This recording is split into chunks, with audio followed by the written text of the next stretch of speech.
Sup all, JC3 here, the baller of YouTube, the general. Welcome to Topic Tackle. My take for today is on why Kyrie Irving's best trade option is to the Spurs and how this will allow them to immediately compete with the Warriors. As a Warriors fan, I know it's unpopular to be that on YouTube these days. You need to know that this is not the video I want to be making, but I'm putting my bias aside and I'm going to tell it as it is. And I think that reason is going to help make this video even more real. I promised you all this video in my last one about the real reason why Kyrie wants to be traded from the Cavs. Make sure to check that out if you haven't yet, and thank you so much for the support on that video. I look at more than views and you have smashed the like button on that one, so thank you. So let's keep it going. If you enjoyed this video, give it a thumbs up and leave your feedback in the comments down below. I reply, people, and really value your input as well. Positive or negative, so sound off in the comments down below and let's go with this video. Okay, so judging by how the internet world is taking this news of Kyrie wanting a trade and specifically saying that he no longer wishes to be LeBron's sidekick, I recognize that this take may be unpopular. Reason I'm saying this is because I believe that Kyrie is not in the best place to compete for a championship right now. Yes, even factoring in how much of a cakewalk the Eastern Conference will be next year and that he has the best player in the world on his team. How can I say this? If we take a look at the teams that gave Golden State the toughest time last season, only 3 teams come to mind. First is Memphis, who beat the Warriors in their first 2 matchups of 4.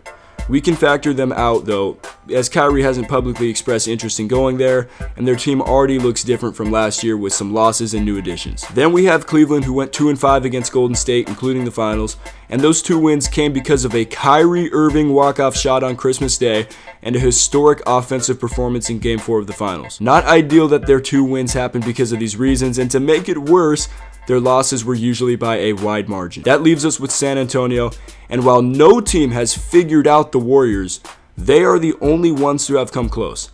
Track with me here, because the Spurs were also 2-5 against the Warriors last year, regular season and playoffs combined. And because of that, you may say, well, that's the same as Cleveland. But we need to look deeper into this than just wins and losses.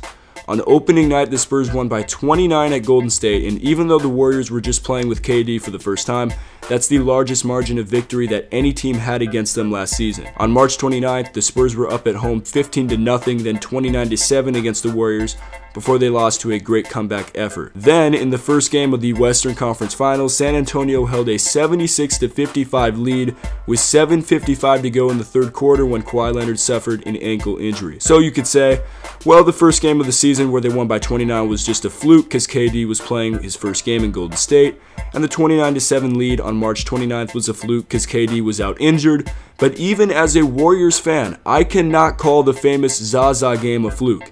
And it looked like for 2.5 quarters that the Spurs had figured out the Warriors. Leonard was doing whatever he wanted, and the key was their ball movement and off-the-ball player motion that made Golden State work on defense. Cleveland simply plays too much one-on-one ball. That is just who they are. So what did the Spurs lack last year besides Kawhi when he was hurt and Aldridge due to poor play? A point guard who could create for himself. Usher in Kyrie Irving, and in this trade, get rid of Aldridge and throw in DeJounte Murray. Yes, I know he's a young, promising point guard, but for Kyrie, you do it and leave it up to the Cavs to say yes. That would leave San Antonio with the potential lineup of Kyrie, Danny Green, Kawhi, Rudy Gay, and Pau Gasol, with Ginobili, Parker, and David Lee off the bench. I believe that this is the best landing spot for Kyrie if he wants to win and become more of a focal point. Now, on the Spurs, he wouldn't be the focal point, but Kawhi wouldn't try to father him like LeBron has.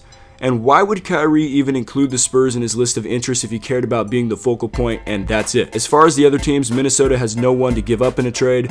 New York would work best for Cleveland considering that they could offer Carmelo, who has said he would waive his no-trade clause to play in Cleveland, and Miami can also offer the Cavs some nice players in return. But none of these teams work best for Kyrie's career, and that's what we looked at today. So let me know what you think in the comments down below. Where is the best landing spot for Kyrie? Remember to subscribe, like, and leave your feedback in the comments down below, and we'll be back with more Topic Tackle soon. JC3, out!